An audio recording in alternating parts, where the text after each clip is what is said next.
Akhir-akhir ini Pati sangat panas ya, sebuah kabupaten di Jawa Tengah yang dikenal damai, ramah, tapi beberapa minggu terakhir ini suasananya berubah jadi ketar-ketir, terutama untuk bupatinya. Gimana nggak panas kan ya, Bupati Pati itu tiba-tiba mengumumkan kenaikan pajak bumi dan bangunan atau PBB hingga 250%.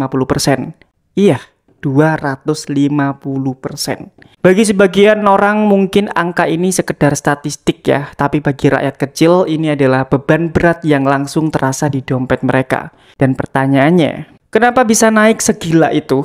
Dan benarkah ini tuh untuk kepentingan rakyat? Jujur aku sangat excited kalau aku bahas soal ginian. Dan disclaimer dulu, tonton video sampai habis biar kalian nggak salah paham.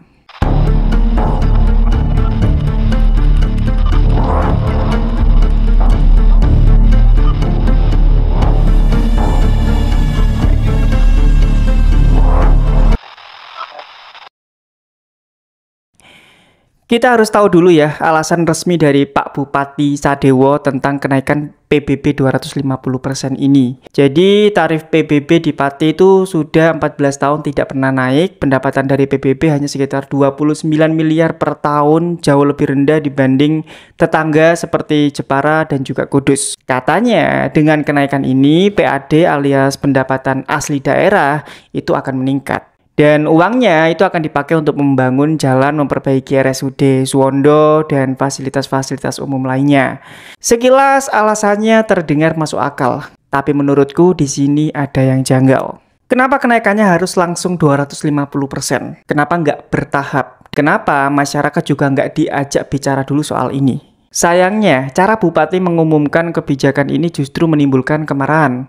Banyak warga merasa tidak ada sosialisasi yang memadai. Tagihan pajak tiba-tiba membengkak, bahkan ada yang bilang tagihannya naik sampai jutaan rupiah dibanding tahun lalu.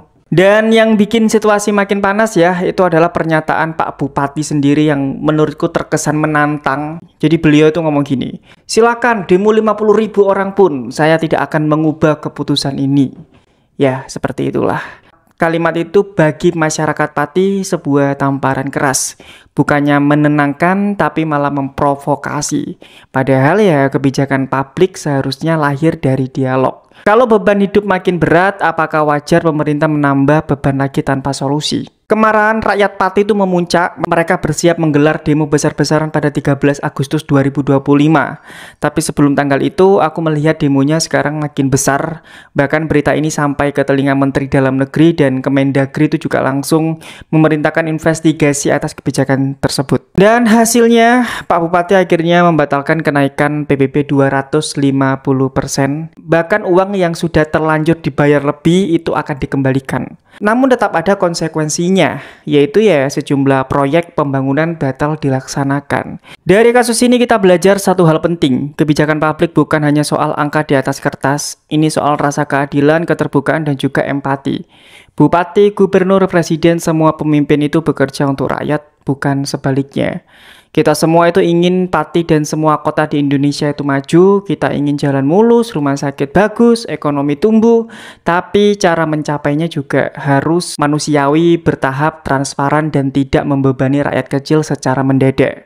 Dan kalau ada pemimpin yang justru merasa kebal kritik, yang mengeluarkan kebijakan tanpa mendengar suara rakyat, maka dia juga sudah kehilangan hak moral untuk memimpin.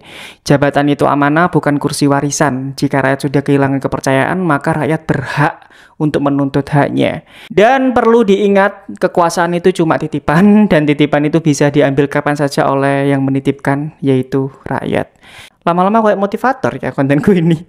Ya mungkin itu aja lah ya. Semoga kita mendapatkan hasil yang baik. Dan sekarang masyarakat Pati itu lagi demo untuk melengsarkan bupatinya. Kita tunggu informasi selanjutnya seperti apa. Kita doakan yang terbaik untuk semua pihak, terutama masyarakat. Kalau pemerintahnya ya udahlah, itu urusan mereka dan mungkin ada cara lain untuk menyelesaikan itu semua. Kita doakan yang baik-baik dan terima kasih sudah nonton sampai habis. Sampai jumpa lagi di kasus selanjutnya. Mungkin kalian punya rekomendasi apa yang ingin aku bahas selanjutnya. Bye-bye.